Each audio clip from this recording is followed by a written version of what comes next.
We want students to problem solve and have higher level thinking skills when it comes to math and science and reading.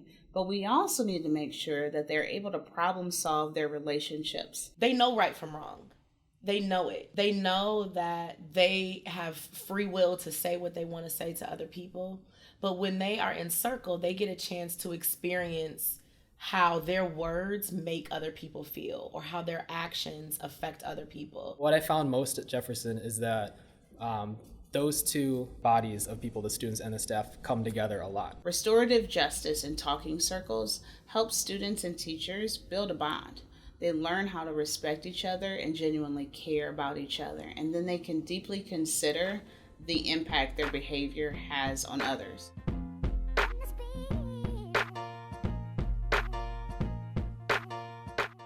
Restorative justice in education is responding to what's happening in current events.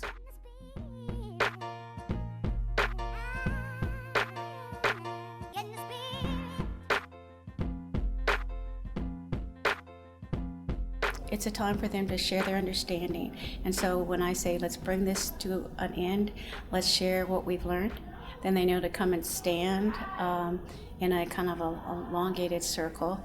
And so we go, and I'll always start, and I ask them how they felt about a particular lesson. So this is their time to share their feelings and their frustrations and things that they learned and how I can help them. If you're having a bad day and you need people to know about it, Circle is a good place. I think one of the first things that I really liked about Circles was that I had the opportunity to be in kind of a different relationship with my kids.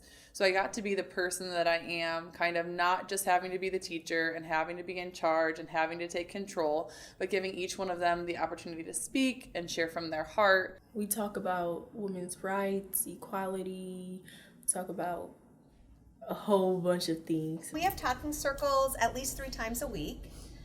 Students are invited to talk, listen, or pass when the talking piece is going around.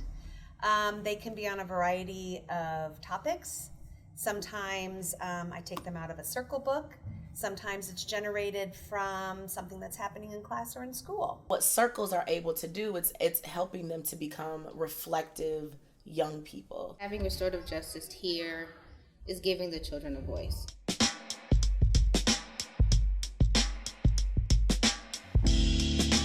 We've had school shootings, we've had Columbine. In the 90s, schools decided the best way to respond was to get tough. Get tough on crime, get tough on discipline, and zero tolerance was the answer. Here's the problem that the student did. Here's what the code of conduct says. Here's your consequence. We created schools that were really high on suspensions, heavy on expulsions, and we created something that we didn't mean to create, which is a school-to-prison pipeline. Students were pushed out of the classroom, and the more they were pushed out of the classroom, they missed instruction, and the more they missed instruction, the more frustrated they became, and it just became a cycle. Restorative justice is a lot about changing the culture and changing the script of how we do things. 2 students, if they get in a fight, it's no longer they're suspended, they come back, and nobody talks to them. An increase in suspensions, an increase in expulsions, you're more likely to reoffend and get more suspensions and more expulsions. And students that are suspended are more likely to end up in the criminal justice system. And sometimes people get nervous when they hear about restorative justice because they think we're going to hold students less accountable. If we move away from a punitive model, are we not? And we're not punishing students, are we going to still hold them accountable for their behaviors? And the answer is yes, absolutely. Let's work on the issues that are affecting the kids. Instead of kicking them out, let's have a conversation. So that's what restorative justice is, and that's what we're trying to do here at Jefferson.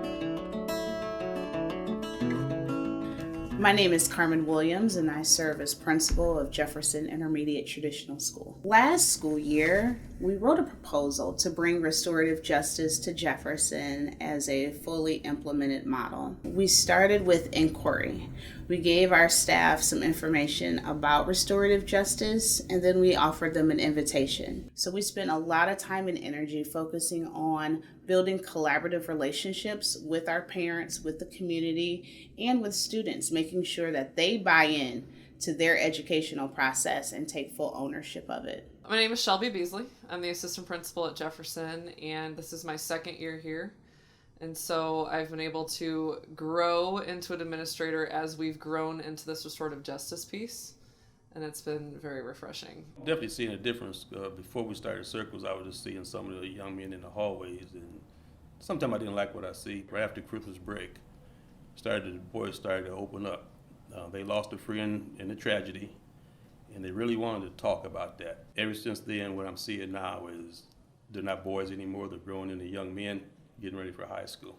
I think it was really scary at first because at the beginning I didn't know the kids as well as I did now. But as they became more and more comfortable, they wanted to share more and more things. Really, it ended up just bringing a lot more laughter because there was freedom in the circle and you got to see people's personalities start to come out and who they are and what they want to share. And it became a really fun space where we trusted each other and were able to say things. When I led a circle, it kind of like boosted my confidence because I'm talking in front of like a lot of people. Restorative justice affects the whole building, not just the students. It affects the staff, teachers. I would imagine it also could affect the paras and the lunch ladies if they got involved, as well as ISS teachers, so the whole building. What has impressed me most is how the students have taken to this process. I think the adults, and myself included, we've been trained, right? We've almost been brainwashed to be appropriate in a classroom and do certain things a certain way. And our students have really embraced this alternative approach because it gives them voice. It gives them an opportunity to be an individual in a classroom and participate in a way that they've never had the opportunity to do so.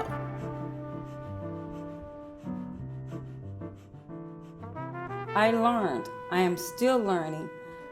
It's really, truly hard to stay angry with any of them once you actually sit down and talk to them and see where they're coming from. What I feel like when I'm in a circle is to feel accepted, like everyone else is accepting you and your opinion. If there's a problem, the staff and students are in that problem together. It's not just these kids have a problem and we need to help solve it for them. It becomes all of our problem. They actually have helped me see new kind of friendships, be friends with other people that I most time would never even know would be around me. I think the teachers are excited. I think they see a difference in their classrooms and even amongst each other. They're able to relate to each other better. There's a higher and more difficult accountability to sitting with the person that you harmed. Our model is to take those basic foundational school principles of the schoolhouse belonging to the community and bringing that forward to the 21st century. Questions are important, and we teach our staff and our students the restorative questions. And the questions that we ask are not, why did you do that? When a student's misbehaving, we want to ask what happened. What's your story? Tell us about it. And after they know we've listened, after we've sat with them and heard them telling what's gone on, then they're willing to own it a little bit. And we're able to say again later, what do you want to do now? What do you want to do to make things right? And we can get somewhere. And that's when the real work begins. Oh, Sturgeon Bay.